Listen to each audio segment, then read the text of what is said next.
আমাদের যে নির্বাচন ম্যানিফেস্টো, নির্বাচনী ম্যানিফেস্টোতে ফ্যামিলি কার্ডের ইস্যুর বিস্তারিত উল্লেখ আছে। সেটা কার্যকর কিভাবে করবে সেটা নিয়ে আজ আলোচনা হয়েছে। ফ্যামিলি কার্ড দেওয়া হবে,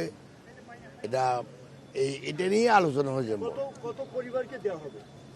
এটা কিন্তু ইউনিভার্সাল, এটাকে কোনো রেস্ট্রিকশন থাকবে না। তবে এটা একটা কমিটি করা হয়েছে, হয়তো শুরু করবে হত দরিদ্র থেকে আরম্ভ করে তারপরে দরিদ্র, তারপরে মধ্যবিত্ত, এইভাবে যাবে।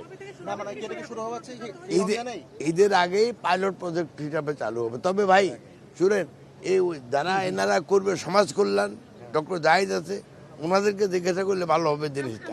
অপটিক্যাল ব্রাইটেনার, কালার গার্ড এবং জার্ড লক সমৃদ্ধ অ্যাডভান্স ফর্মুলায় এলো নতুন রে ডিটারজেন্ট পাউডার।